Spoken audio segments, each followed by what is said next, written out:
अस्सलाम वालेकुम दोस्तों, आज मैं आपके लिए एक बड़ी ही लाजवाब यूनिक रेसिपी लेकर आई हूँ। आज की जो रेसिपी है इसके आगे सब फेल हो जाएंगे खाने।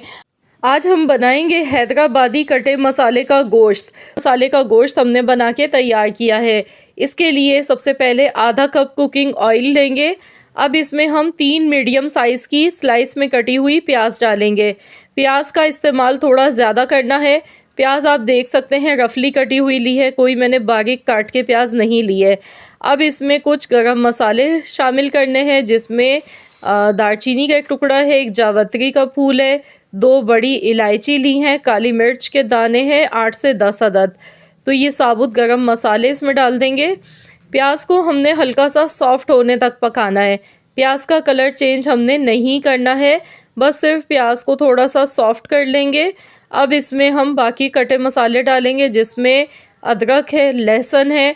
तो यहाँ पर तकरीबन 1 से 1.5 खाने का चम्मच बारीक कटी हुई अदरक है और इतने ही लहसुन लिया है। साबुत सूखी लाल मिर्चें ली हैं, 5 अदद मैंने सूखी लाल मिर्चें ली थी। मैंने इस तरह से काट के लिए मिर्चें भी बड़े टुकड़ों में। तो बस इन्हें अच्छी तरह से मिक्स कर लेंगे। तो यहाँ पर देखिए प्याज हमारी सॉफ्ट हो गई है हल्की सी। अब इसमें गोश्त हम डालेंगे। आधा किलो हड्डी के साथ गोश्त है मेरे पास। तो यहाँ जो मैंने गोश्त लिया है ये रवाज़ वाला गोश्त है, हड्डी के साथ है। तो ये काफ़ी ज़्यादा चिकना होता है, इसीलिए मैंने ऑयल का इस्तेमाल थोड़ा कम ही किया, क्योंकि इस गोश्त में थोड़ी चिकनाहट होती है और ये बड़ा ही मज़े का गोश्त होता है रवाज़ का। तो यहाँ मैं बीफ से इस रेसिपी को बना रही हूँ, आप चाहें तो मटन के साथ भी बना सकते हैं। नमक इसमें मैंने डाला है हस्ब ज़रूरत। अच्छी तरह से मिक्स करेंगे। तो बस अब हमने इतनी देर तक पकाना है जब तक कि गोश्त का जो कलर है वो चेंज नहीं हो जाता है। इससे ये होगा कि गोश्त की एक जो अपनी कच्चेपन की स्मेल होती है वो ख़त्म हो जाती है। तो हाई फ्लेम हमने रखना है गैस का। हाई फ्लेम पर हमने ये सारा काम करना है। गोश्त को 2 से 3 मिनट तक अच्छी तरह से हमने फ्राई कर लेना है। तो यहाँ पर गोश्त देखिए अच्छी तरह से फ्राई हो चुका था। अब इसमें हस्ब ज़रूरत पानी डालेंगे। इतना पानी डालना है कि गोश्त इसमें अच्छी तरह से गल जाए। तो यहाँ मैं प्रेशर कुकर का इस्तेमाल कर रही हूँ, इसलिए पानी मैंने कम डाला है। तकरीबन 2 गिलास के करीब मैंने इसमें पानी डाला है। अब मैं इसे प्रेशर लगा दूँगी तकरीबन 20 मिनट के लिए। अगर आप नॉर्मल बर्तन में बना रहे हैं तो आप 4 गिलास पानी डाल लीजिएगा। 1 से सवा 1 घंटे तक आपने गोश्त को गलाना है, या फिर डिपेंड करता है गोश्त के गल जाने पर।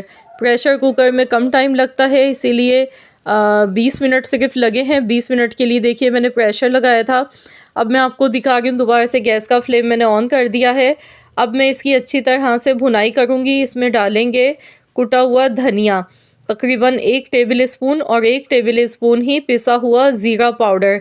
दोनों मसालों को हल्का सा रोस्ट करके पीस के आपने डालना है, इससे खुशबू बहुत अच्छी आएगी। तो बस इसे अच्छी तरह से भून लेंगे मसाले को। जब मसाला अच्छी तरह से भुन जाएगा तब हम इसमें दही डालेंगे। तो यहाँ पर तकरीबन 3/4 कप मैंने दही ली है। दही डालने के बाद दोबारा से इसकी अच्छी तरह से हमने भुनाई करनी है। तो फ्रेंड्स, आप जल्दी से कमेंट करके मुझे बताएं कि किस सिटी से आप मेरी इस वीडियो को वॉच कर रहे हैं। अगर आपको मेरी आज की ये वीडियो पसंद आ गई है तो वीडियो को लाइक ज़रूर कीजिएगा। इस रेसिपी में पिसा हुआ गरम मसाला नहीं डाला जाता है, इसे ऐसे ही कटे हुए मसालों के साथ बना के तैयार किया जाता है। तो यहाँ पर आप देख सकते हैं इसमें ऑयल कितना ज़्यादा नज़र आ रहा है, क्योंकि ये जो गोश्त मैंने लिया था ये काफ़ी चिकना गोश्त था। तो यहाँ पर आपने इसीलिए, अगर आप भी रवाज़ का गोश्त ले गए तो ऑयल का इस्तेमाल आपने भी कम करना है।